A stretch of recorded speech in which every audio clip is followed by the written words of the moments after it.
조갑제 TV 시청자 여러분 안녕하십니까. 휴일에 잘 편하게 쉬시고 계실 줄 압니다. 저도 집에서 이 방송을 하고 있습니다. 문재인 정권의 성격은 스스로 촛불 혁명 정권이다, 이렇게 스스로 규정을 하고 있습니다.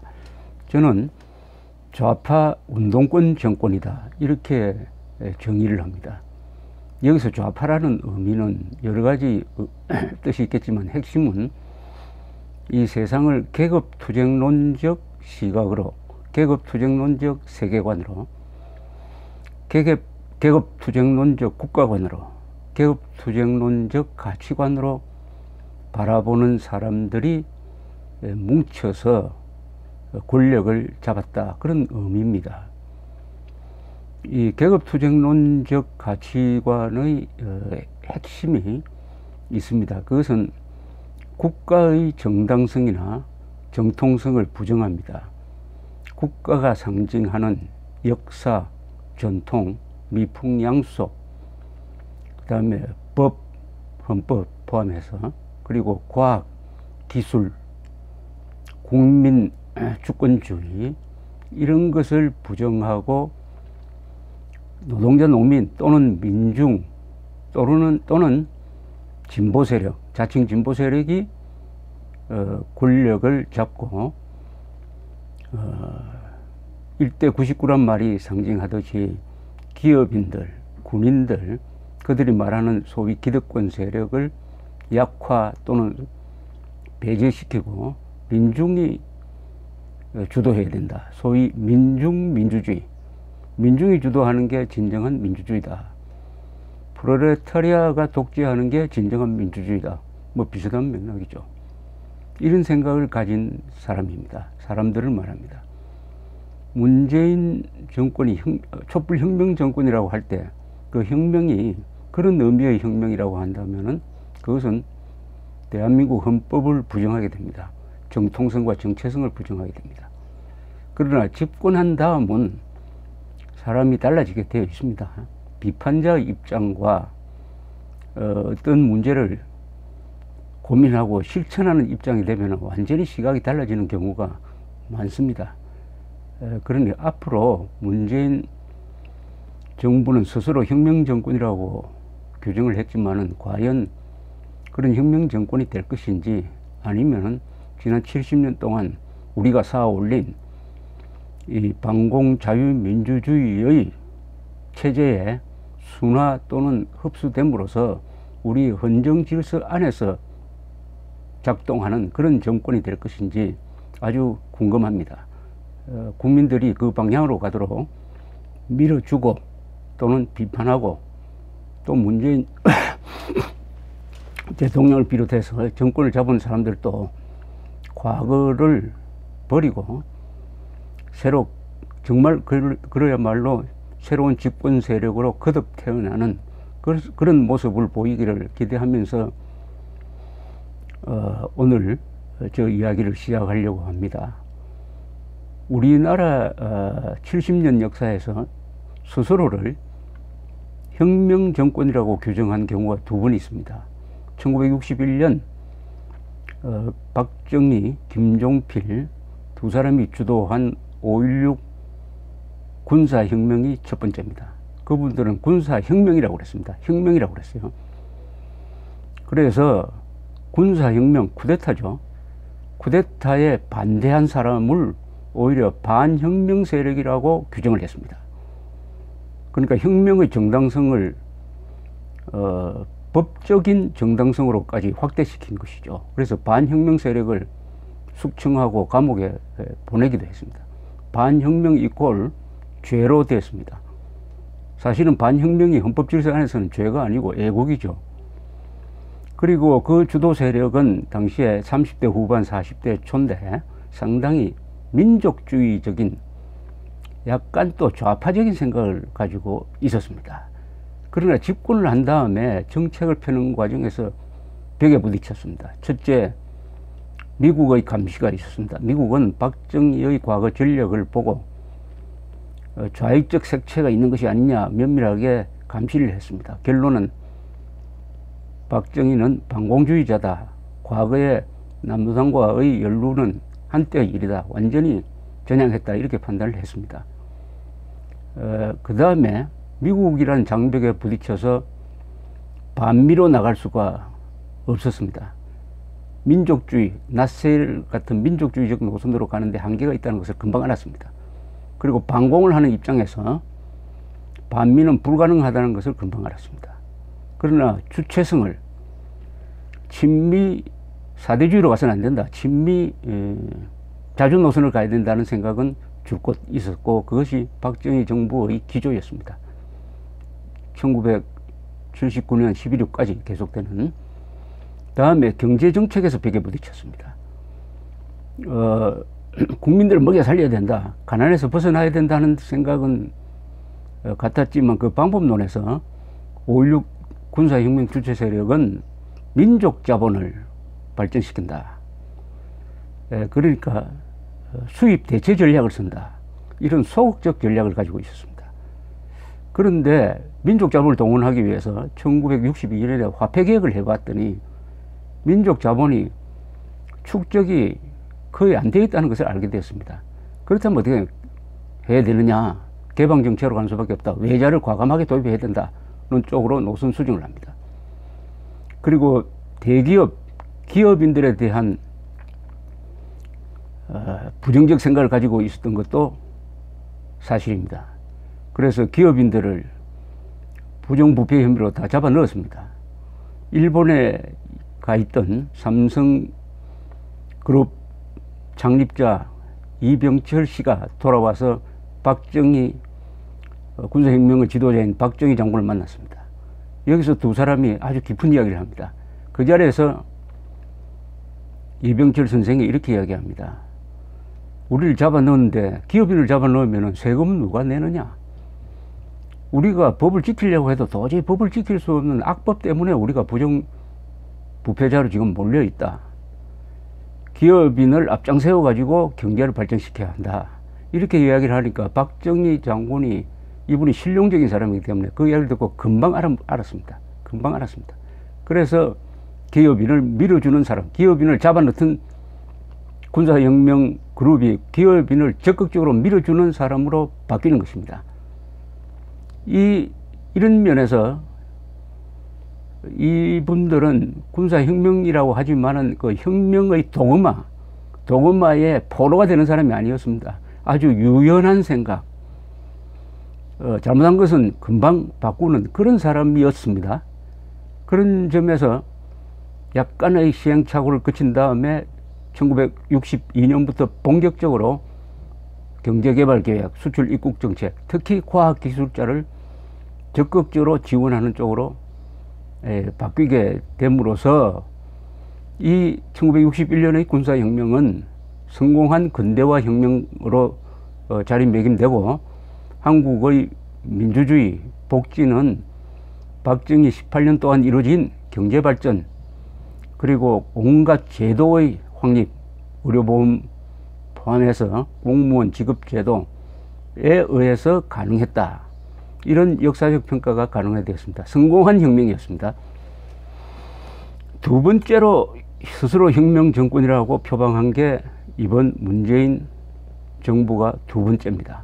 촛불 혁명 정권이란 말을 쓰고, 국무총리는 공무원 집단은 촛불 혁명 정신을 수행하는 도구가 되어야 된다. 이렇게 이야기를 합니다.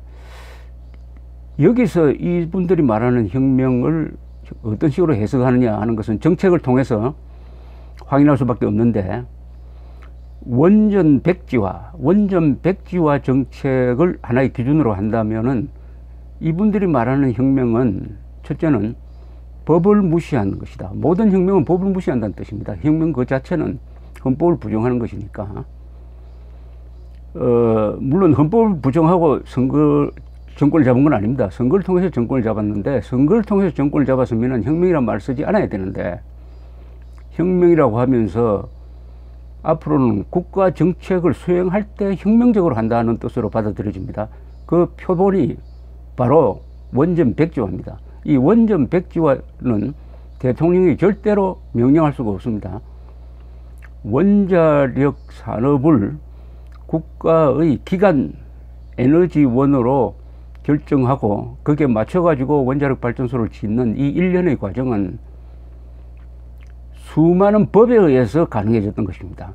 법에 의해서 기본 계획을 만들고, 법에 의해서 원자력 발전소 허가를 내주고, 법에 의해서 안전한지 불안한지를 검토한 다음에 공사에 들어가니까 이 수많은 법적 검토, 그것도 장기적인 검토 끝에 신고리 5호 6호기 공사가 진행되고 있었던 것인데, 이것을 하루아침에 안전에 문제가 없는데도, 그리고 세계에서 가장 안전하게 운용되는 것이 확정된 이 원자력이 불안정하다는 비과학적인, 비사실적인 판단 아래 대통령이 중단시킨 것은, 이것은 헌법 위반입니다. 법률 위반입니다. 그러나 본인들이 혁명정권이라고 생각했으니까 그 취지에는 맞는 겁니다. 이게 혁명적으로 하면 이렇게 되는 겁니다. 즉 원전 백지화에서 우리가 알 수 있는 것은 문재인 정부가 말하는 혁명의 의미는 국법 무시 그리고 과학 무시입니다.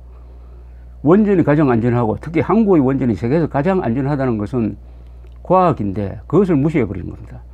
그리고 그럼으로써 다시 사실을 무시하는 거죠.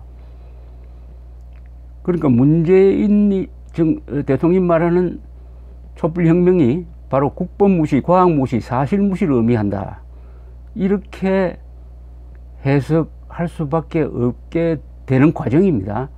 원전, 사드도 마찬가지예요. 전 정권이 사드 배치를 했으면은 그냥 그대로 두면 되는 겁니다.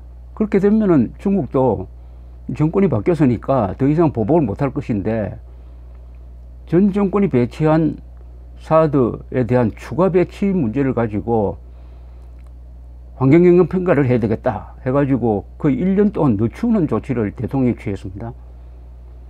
그런데 전자파를 조사를 해보니까 이거는 기준치의 비슷하게도 아니고 200분의 1밖에 안 되는, 절대로 유해하지 않는다는 게 밝혀졌습니다. 그렇다면 안전한 거 아닙니까? 그럼 신속하게 배치해야 되는 거 아닙니까? 물론 북한 장거리 미사일 발사 이후에 대통령이 신속 배치를 지시를 한 점은 평가를 해야 됩니다. 그것만큼 달라졌습니다. 다행입니다. 그리고 끌고 부설물을 만들었죠. 이것도 과학을 무시한 겁니다. 과학을 무시한 겁니다. 과학과 법을 무시합니다. 과학, 법, 사실은 모든 정책을 판단할 때 뿐만 아니라 모든 인간들이 어떤 행동을 결정할 때 기본이 되어야 되는 게 이 세 가지입니다. 과학, 법, 사실입니다. 이걸 송두리째 무시하는 경향이 앞으로 다른 정책에 확산된다고 한다면 그것은 혁명정권이 맞는 것입니다.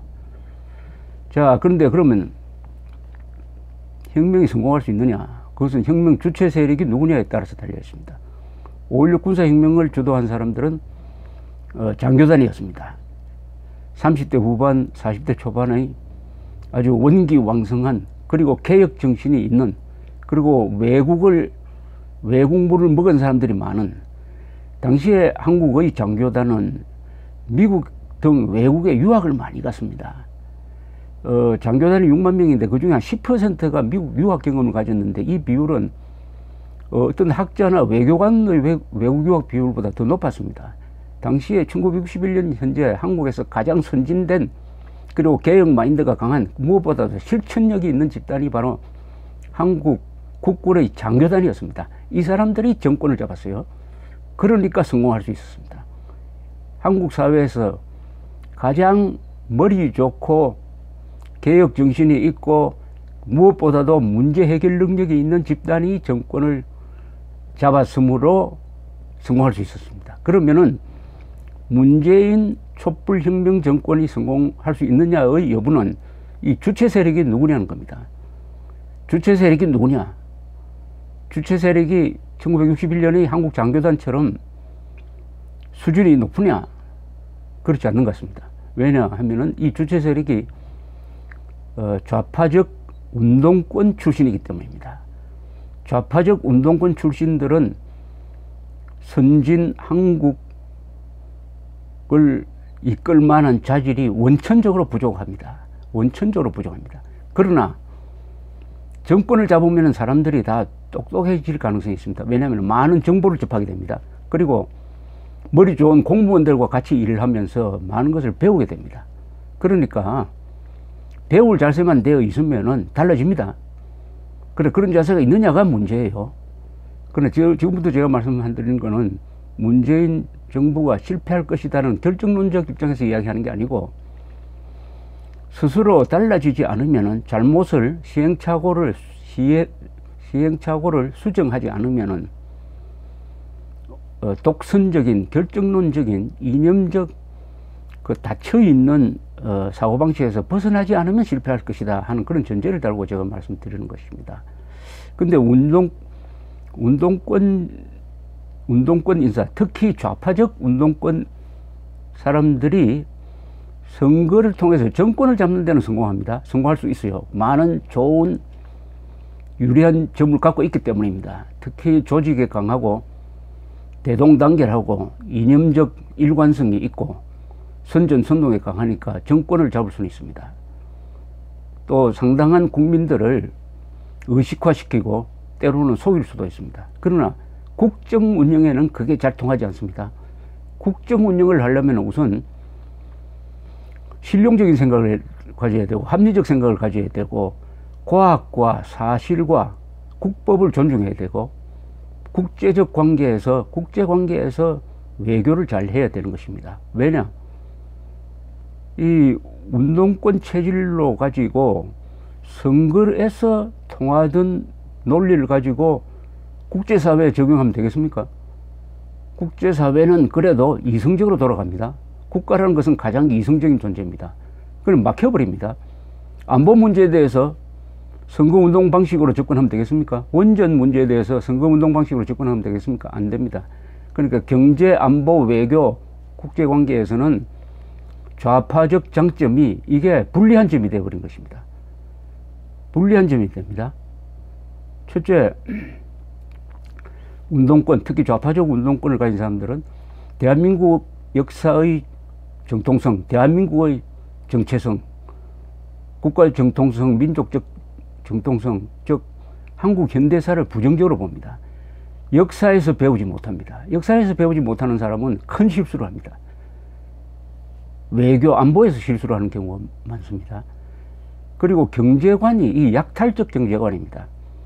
잘 사는 사람들 것을 뺏어가지고 못 사는 사람들한테 나눠주겠다는 이런 꼭 무슨 훈족, 몽고족 같은 그런 약탈적 경제관을 가지면 어떻게 되겠습니까? 세금을 많이 걷게 되고 보편적 복지라 그래가지고 나눠주는 거는 잘하는데 그 세금을 만들어내는 기업인들을 욕보이고 이재용 부회장 같은 사람은 감옥에 집어넣고 뭐 재판을 한다든지, 이건 물론 검사 판사의 이야기입니다만은 이렇게 되는 거죠.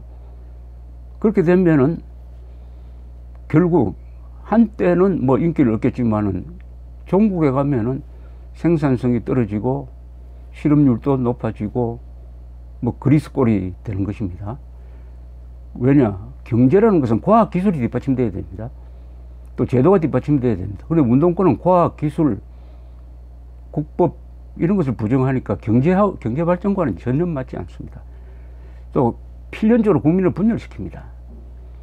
특히 과거를 독해가지고 요사이 뭐 국정원을 또 무슨 해체하려고 하는 건지 모르겠지만 이 판국에 지금 안보 문제의 가장 핵심적인 기구가 국정원인데 이런 식으로 국정원을 난도질하면은 미국 CIA가 이 국정원에 정보를 제공하겠습니까? 이 타이밍이 맞지 않지 않습니까? 그리고 오늘과 과거가 싸우면 미래를 잃는다는 말이 있습니다. 저질한 이야기인데 과거에 집착하면은 미래를 잃게 됩니다. 지금 이명박 정부 때 일어났던 무슨 사건을 조사하고 해가지고 국민들을 시원하게 만들 수는 있지만 그게 지금 북한 핵 문제 해결에 도움이 됩니까?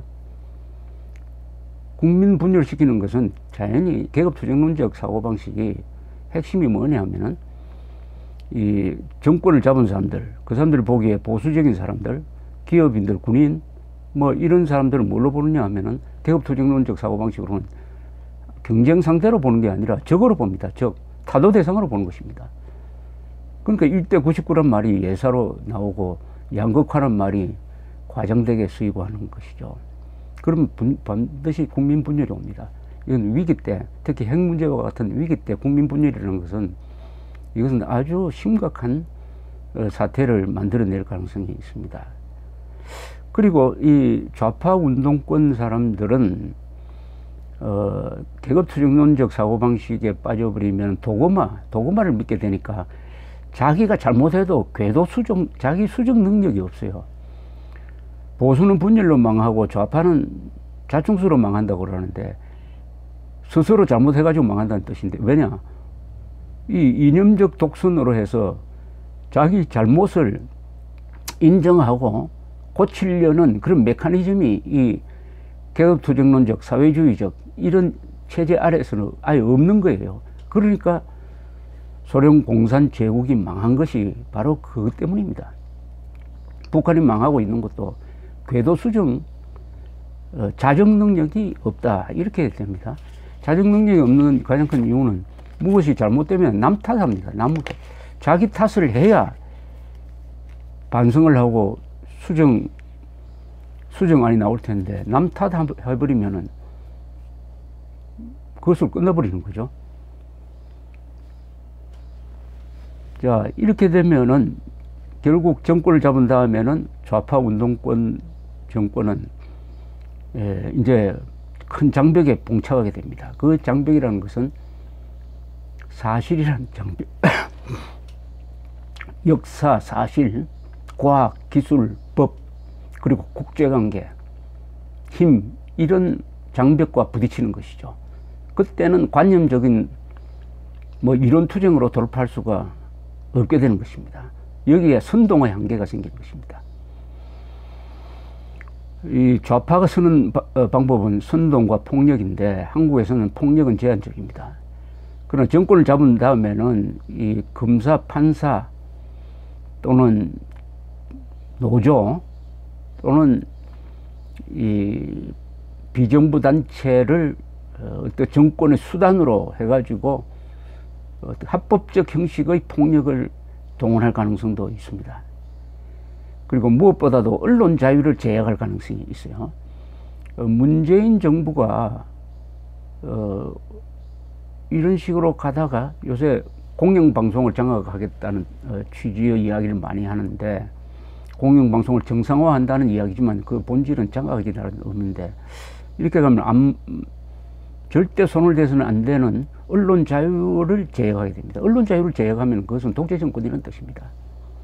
언론 자유를 제약하느냐 안 하느냐가 문재인 정부의 성격을 규정하는데 매우 중요하다고 저는 생각을 하고 있습니다. 이렇게 되면은 국민들은 두 가지 선택을 하게 될 것입니다. 하나는 계속 좌파적 선동에 넘어가서 분별력을 잃게 되느냐, 아니면 어느 단계에 오면 특히 일자리가 늘 줄 알았는데 줄어들고 세금을 많이 내게 되고 사회 질서가 어렵게 되고, 더구나 안보 위기, 북핵 위기에 처해 가지고 이 정부의 문제 해결 능력이 의심스럽게 될 때 국민들이 정신을 차리고 여론이 바뀌고 대통령 지지율이 떨어지고 선거에서 참패하고 하는 이런 이를 통해서 이 국민들이 각성에 의해서 문제 해결을 하는, 이때의 문제 해결이라는 것은 정권을 바꾼다든지 선거를 통해서 여당에 참패를 남겨준다든지 하는 그런 거죠. 그런 쪽으로 갈 것이냐, 국민들이 계속 속아서 이 파퓰리즘 정책에 영합하게 되면은 그 종국에 가서는 그리스 꼴이 될 것입니다. 그러나 국민들이 각성하게 되면은 문재인 정부도 노선을 바꾸게 될 것이고, 이렇게 함으로써 문재인 정부도 그 좌파 운동권적 색채에서 벗어나게 될 것이고 해서 이 대한민국의 이 헌법 질서, 반공 민주주의 질서 안에서 어떤 정치를 하고 국정을 운영하는 쪽이 될 것이다. 이렇게 앞으로 전망이 됩니다. 그 첫 난제는 바로 핵 문제죠. 핵 문제에 대해서 문재인 정부가 어떤 식으로 지금 처리하느냐에 대해서 세계가 지금 주시하고 있습니다. 우리 국민들도 묵묵히 주시하고 있을 것이라고 봅니다. 여기서 1차 시험에 합격되느냐 떨어지느냐가 결정되겠죠. 결론적으로 말씀드리면은 운동권 정권이 운동권 체질을 청산하지 않으면은 절대로 국정 운영에서 성공할 수 없습니다. 그 적폐청산이란 말을 제대로 쓰려면은 자신의 적폐, 정권을 잡기 전에 했던 행동을 리뷰를 해가지고 청산할 걸 청산해야 됩니다. 또 나중에 역사적으로 평가를 받습니다. 문재인 대통령은 결국 정권을 잡았으니까 이제 역사적으로 평가를 받는데, 그것은 2017년 5월 선거에서 이겼다는 것이 평가의 기준이 아니라 그 이후에 대통령이 되어서 5년 동안 뭘 했느냐가 평가의 기준이 된다. 선거가 아니라 국정 운영이 평가의 기준이 된다. 역사적 평가의 기준이 된다. 대통령 된 사람은 어차피 역사와 마주하는 사람이다. 이 점을 분명히 인식하면은 어렵다고 하는 이 운동권 정권의 궤도 수정도 저는 가능하다고 믿고 싶습니다. 감사합니다.